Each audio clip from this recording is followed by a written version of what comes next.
Hello welcome dear students and friends. कैसे हैं आप सब? उम्मीद करता हूँ बढ़िया होंगे, शानदार होंगे। हाँ, ये क्लास आपके लिए बहुत ज़्यादा इंपॉर्टेंट है क्योंकि इसकी कोर्स का जो एग्ज़ाम है पॉलिटिकल वैल्यू का, वो एग्ज़ाम आपके 29 को है, तो इसलिए ये क्लास इंपॉर्टेंट हो जाती है बिल्कुल। हम आउट ऑफ स्टूडियो होकर आपके लिए क्लास दे रहे हैं क्योंकि क्लास ज़रूरी है और टाइम लिमिटेड है, तो इसलिए ये क्लास यहाँ पर दिया जा रहा है। क्योंकि लाइव क्लास देने के पीछे वजह ये है कि नेटवर्क की प्रॉब्लम होती है, तो इसलिए ये क्लास आज ही आपको रिकॉर्ड करके दी जा रही है, जहाँ आपको most important questions model paper बताने जा रहा हूँ, यानी जिसको कहते हैं वन शॉट क्लास। तो ज़रूर समझें और अपने दोस्तों को ज़रूर शेयर करें। क्लियर? तो देखिए, जैसे कि आप सभी को हमने कहा है कि बहुत ही इम्पोर्टेंट क्लास है ये।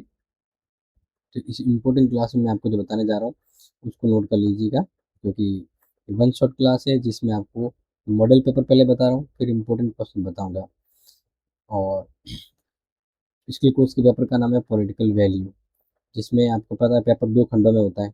तो पार्ट ए जो है, इसमें आपके 10 प्रश्न आएंगे, छोटे छोटे 10 प्रश्न। प्रति प्रश्न 2 नंबर के हिसाब, कितने?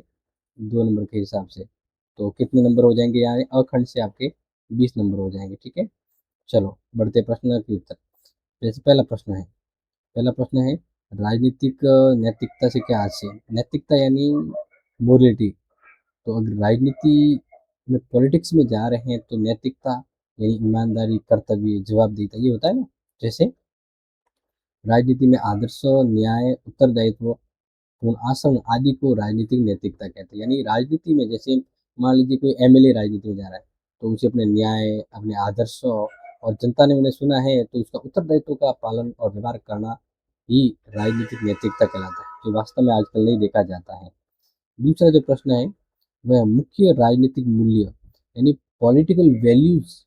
ऐसे कौन कौन से तत्व हैं जिससे पॉलिटिकल वैल्यू बनी रहती है? तो जब स्वतंत्रता मिलेगी, समानता मिलेगी, न्याय, अधिकार, कर्तव्य और लोक कल्याण, ये ऐसे फैक्टर हैं जो पॉलिटिकल वैल्यू को बढ़ावा देते हैं। आगे नेक्स्ट जो है वो यहाँ पे बताने जा रहा हूँ कि भूख और स्वतंत्रता के मध्य क्या संबंध है। देखो, बिल्कुल एकदम बहुत ही गहरा संबंध है। कैसे? क्योंकि अगर व्यक्ति भूखा है तो उसकी आज़ादी का कोई मतलब नहीं। कैसे? जैसे एक व्यक्ति भूखा है, अब उसे देश ने आज़ादी तो दे दी, अब भूखा है मतलब गरीब है तो वो दूसरों के आगे हाथ फैलाएगा, तो दूसरे लोग उसका शोषण करेंगे, उसकी आज़ादी छीन कर उसको कुछ पैसा, रोटी, कपड़ा ऐसा कुछ देंगे, तो इसका मतलब उस व्यक्ति को दूसरों की गुलामी करनी पड़ेगी। तो स्वतंत्रता कहाँ हुई? नहीं हुई ना। तो सिंपल सी बात है कि भूख मुक्त व्यक्ति जो होता है वही वास्तविक स्वतंत्रता का उपयोग कर सकता है। इसलिए भूख और स्वतंत्रता एक दूसरे से जुड़े हुए हैं। आगे बात करते हैं प्रकृति की उपयोग की नैतिक सीमाएं। यानी प्रकृति प्रकृति के द्वारा जो भी संसाधन है उसकी क्या लिमिटेशन है। तो देखो, संसाधनों का उपयोग इस प्रकार करना चाहिए कि भविष्य की पीढ़ियों की आवश्यकता प्रभावित ना हो, यानी लिमिटेड रूप में काम करते हुए आगे बढ़ना चाहिए। तो यही कहलाता है इम्पोर्टेंट प्रकृति की नैतिक सीमाएं। आगे प्यारे विद्यार्थी है कि पर्यावरणीय समानता क्या है? यानी पर्यावरण के द्वारा जो भी चीजें मिलती है, यानी हवा, पानी, जो भी चीजें, उसका बराबर अधिकार होना चाहिए सभी को। यानी सभी व्यक्ति को स्वच्छ, सुरक्षित और समान पर्यावरण का अधिकार मिलना पर्यावरणीय समानता है। इसी तरह से भ्रष्टाचार क्या क्यों एक नैतिक समस्या? भ्रष्टाचार है ना, मतलब एक बीमारी की तरह है जो अच्छाइयों को खा जाती है। जैसे एक व्यक्ति जो है वो अगर सरकारी अधिकारी है, उसमें भ्रष्टाचार आ जाएगा, ठीक है, तो वो अपने काम सही नहीं करेगा, तो लोगों में न्याय नहीं आएगा, वो लोगों के साथ भेदभाव करेगा और वह चोरी छुपे सरकार के बीच में गलत काम करेगा, यानी पारदर्शिता। और जो भी कर्तव्य है, लोकतांत्रिक मूल्य, उसको वो दफन कर देगा। कुल मिलाकर ये बात है कि भ्रष्टाचार एक रोग है जो अगर बढ़ जाता है तो नैतिक समस्या पैदा करता है। फिर है सातवां, स्वतंत्र भाषण लोकतंत्र के लिए क्यों आवश्यक है? क्योंकि यह नागरिकों को अपनी राय व्यक्त करने का अधिकार देता है और लोकतंत्र को जीवंत बनाए रखता है। Very good. नंबर 8, स्वतंत्र भाषण की नैतिक सीमाएं बताइए। तो नोट कर लेना, क्योंकि स्वतंत्र भाषण यानी आपको बोलने की आज़ादी है, लेकिन इसका मतलब ये नहीं कि आप किसी ईमानदार, किसी रेपुटेड पर्सन या संस्था के लिए गलत कहो, या धर्म के प्रति गलत को और घृणा पैदा करो, तो वहाँ आपको बोलने की आज़ादी नहीं है। तो ऐसा भाषण वर्जित है जो हिंसा, घृणा, भेदभाव, समाज में अशांति फैलाता है। नेक्स्ट है, लोकतंत्र में अभिव्यक्ति की स्वतंत्रता का महत्व स्पष्ट कीजिए। तो देखिए, अभिव्यक्ति की स्वतंत्रता नागरिकों को शासन में भागीदारी का अवसर देती है, जवाबदेही सुनिश्चित करती है। समझ में आ गया? क्योंकि बोलने का जो अधिकार है, इसका मतलब ये सभी लोगों को लोकतंत्र में हक देता है, और अगर ये अवसर मिलता है तो लोग अपने विचार को व्यक्त कर सकते हैं, तभी तो लोकतंत्र कहलाता है, वरना तो अंग्रेजों का शासन था। नेक्स्ट, स्वतंत्र भाषण और सामाजिक जिम्मेदारी का संबंध। देखो, स्वतंत्र यानी बोलने की जब आज़ादी है, तो समाज में एक समान व्यवहार बनेगा, समाज में भाईचारा, सौहार्द और न्याय बना रहेगा। तो स्वतंत्र और सामाजिक जिम्मेदारी एक दूसरे से जुड़ी हुई है। अब देखो प्यारे विद्यार्थी, जो आपको बड़े प्रश्न करने हैं ना, वो बहुत इंपॉर्टेंट है, क्योंकि उसको एक प्रश्न ही आएगा, एक यूनिट से एक करना है, और टोटल मिलाकर आपको 3 प्रश्न करने हैं। तो ध्यान रखना, यहाँ पर मैं आपको बता देता हूँ कि बड़े प्रश्न है ना, जो आपके 20 नंबर का, एक प्रश्न 20 नंबर का आएगा, और करने कितने प्रश्न है टोटल आपको? 3 प्रश्न करने हैं। इस अकॉर्डिंग कितने नंबर हो जाएंगे? इस अकॉर्डिंग आपके ब खंड में 3 प्रश्न ही सिर्फ करोगे ना, तो 60 नंबर आपको मिल गए। बहुत बड़ा ये वक्त रखता है। तो पहले इनसे जो संभावित प्रश्न है वो देखिए, कि राजनीतिक नैतिकता और मुख्य राजनीतिक मूल्यों की व्याख्या कीजिए। तो ये प्रश्न आने की पूरी संभावना है कि राजनीतिक नैतिकता से क्या समझते हैं, या मुख्य राजनीतिक मूल्य यानी वैल्यूज की व्याख्या कीजिए। ये आपको फर्स्ट मिनट में मिल जाएगा। इसी तरह भूख, स्वतंत्रता, भोजन के अधिकार को अंतर्राष्ट्रीय दायित्व के संदर्भ में स्पष्ट कीजिए। Very very important. दोनों में से याद रखना, दोनों इंपॉर्टेंट है। यूनिट 2 से जो है वो देखिए,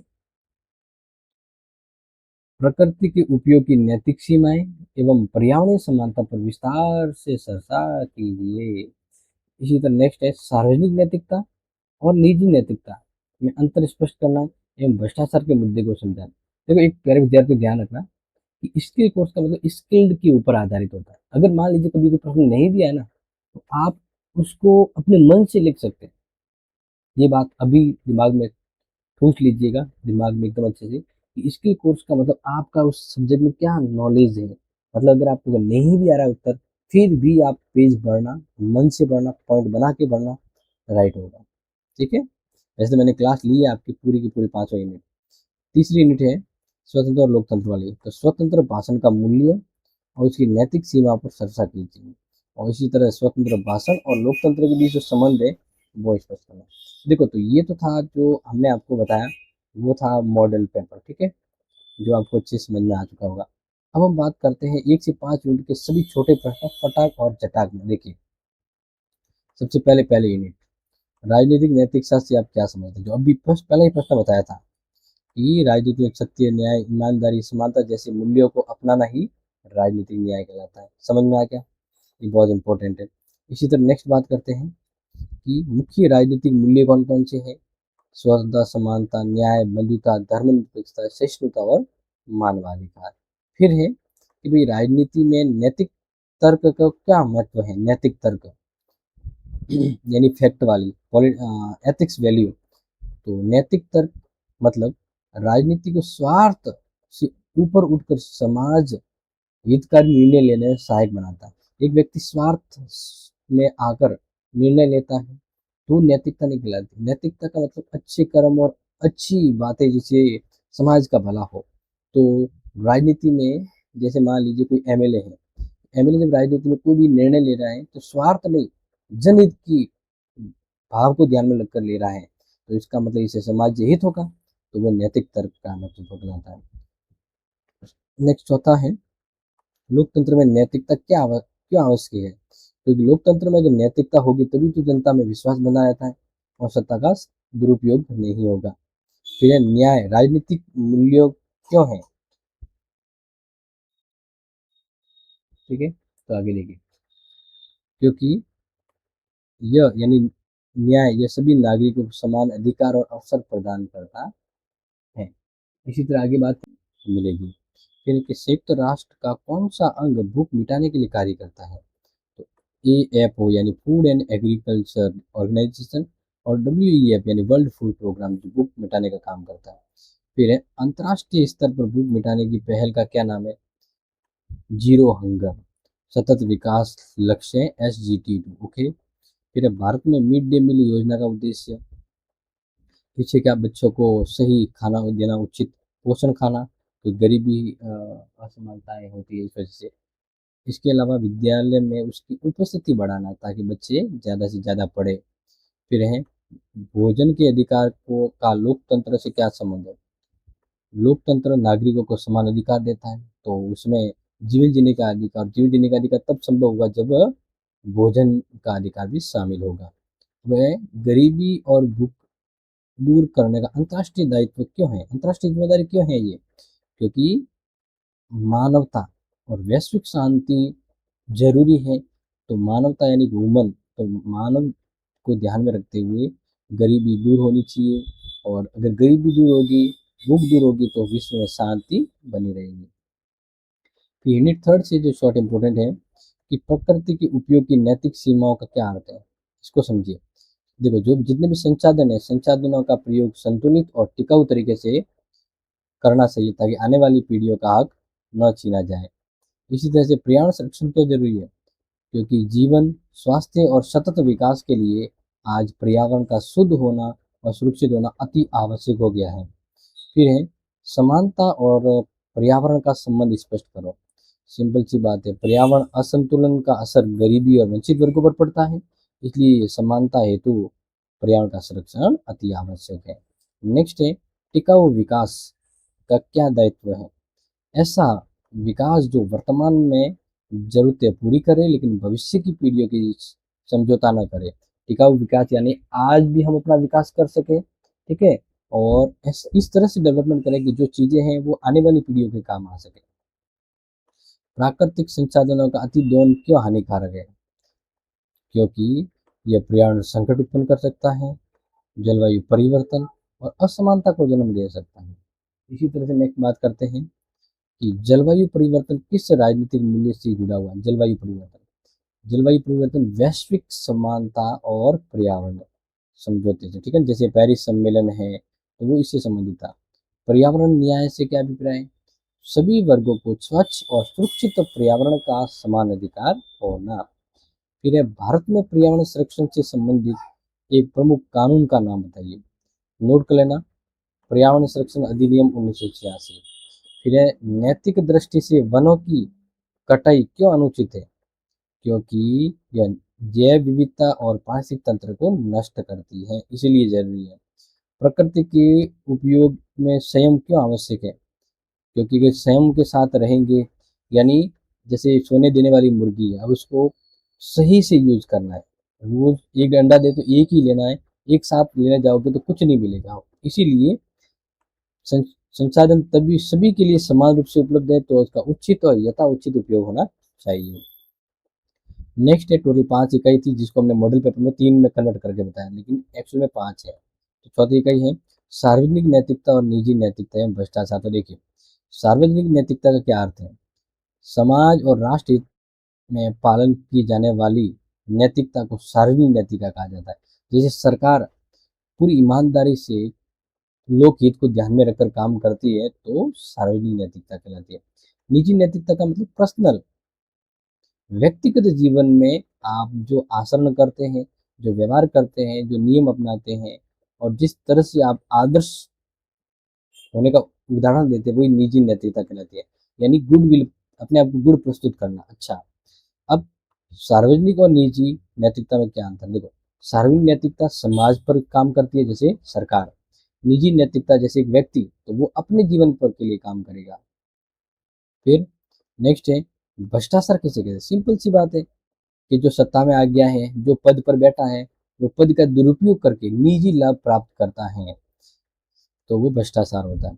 भ्रष्टाचार का लोकतंत्र पर क्या प्रभाव है? बिल्कुल गजब का प्रभाव, क्योंकि ये दीमक की तरफ लोकतंत्र को खा जाता है और जन विश्वास को नष्ट करता है, लोकतांत्रिक आस्था को कमजोर करता है। एक कर्मचारी है, भ्रष्टाचार करेगा और काम नहीं करेगा तो लोकतंत्र पर विश्वास उठेगा ना, कि ये लोकतंत्र में ऐसे लोग होने चाहिए।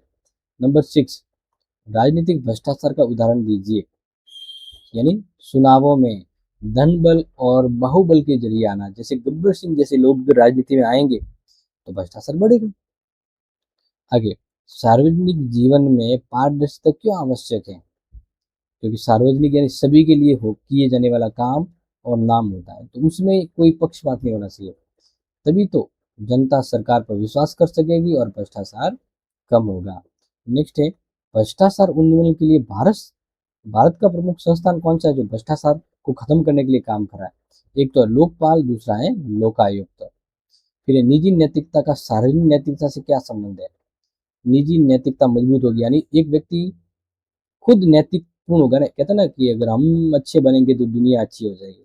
तो अगर हम अच्छे हैं, हम अपने कर्तव्यों का पालन करेंगे, निजी नैतिकता, तो ऐसे करते करते सभी निजी नैतिकता का पालन करेंगे, तो सार्वजनिक नैतिकता ऑटोमेटिक यानी सरकार ऑटोमेटिक सुरक्षित और मजबूत हो जाएगी। भ्रष्टाचार रोकने में शिक्षा का क्या महत्व है? जरूरी है, क्योंकि भ्रष्टाचार है ना, तो इसको कम कैसे किया जा सकता है? जागृति, शिक्षा सबसे जरूरी है। देखो, शिक्षा से नैतिक चेतना आती है कि सही गलत क्या है। हम अपनी गलत सोच करने से पहले हमारी शिक्षा हमें कहती है कि हमें ये करना है या नहीं करना है, और नागरिक होने के नाते आपकी जिम्मेदारी है, तो ये तो हमें सिखाती है। आगे बात करें तो देखिए, 5वीं यूनिट है स्वतंत्र भाषण का मूल्य, उसकी नैतिक सीमा और स्वतंत्र भाषण है लोकतंत्र। देखिए, स्वतंत्र भाषण का क्या अर्थ है? अपनी राय, अपने विचार और अभिव्यक्ति को बिना भय और दबाव के प्रस्तुत करने का अधिकार, ये तो होता है स्वतंत्र भाषण। फिर अनुच्छेद, स्वतंत्र भाषण भारतीय संविधान में कहाँ निहित है? अनुच्छेद 19 फर्स्ट। और इसी तरह से व्यक्ति को प्राप्त होने वाली शेष स्वतंत्रताएं भी अनुच्छेद 19 फर्स्ट के अंतर्गत है। ठीक है, आगे देखिए, स्वतंत्र भाषण की नैतिक सीमाएं क्या है? मोरल एथिक्स, तो देखिए, घृणा फैलाना, हिंसा भड़काना, असत्य का प्रसार और अश्लीलता, ये अगर है तो स्वतंत्र भाषण की नैतिकताएं समाप्त हो जाती है। लोकतंत्र में स्वतंत्र भाषण का क्यों जरूरी है? क्योंकि यह नागरिकों को सरकार की आलोचना और जनहित के मुद्दे उठाने का अधिकार देता है। अगर अंग्रेजों का शासन है तो बोलने की आजादी नहीं है। लोकतंत्र हमारा शासन है तो हम, अगर सरकार गलत करेगी तो सरकार के सामने हमें आना पड़ेगा। यही, स्वतंत्र भाषण पर नियंत्रण कब लगाया जा सकता है? आपको आजादी है, इसका मतलब ये आजादी नहीं कि आप देश की या किसी व्यक्ति के ऊपर गलत करो, गलत व्यवहार करो, या किसके सम्मान को हानि पहुंचाओ, ये बोलने का अधिकार नहीं है आपको। तो स्वतंत्र भाषण पर नियंत्रण कब लगाया जाता है? जब राष्ट्र की एकता, सुरक्षा और शांति के लिए कोई खतरा बने ना, तो उस व्यक्ति की आजादी खत्म कर लेते हैं। यानी कहते हैं नजरबंद करना है, आपने सुना होगा नजरबंद करना, यानी गलत करने वाले व्यक्ति का पहले सरकार को पता लगे तो उसे बिना कानूनी सुनवाई के नजरबंद कर लेते हैं। फिर है स्वतंत्र भाषण और प्रेस की स्वतंत्रता का संबंध स्पष्ट कीजिए। प्रेस यानी मीडिया, प्रेस स्वतंत्र भाषण का विस्तार करता है, जो लोकतंत्र में सूचना का अधिकार सुनिश्चित करता है।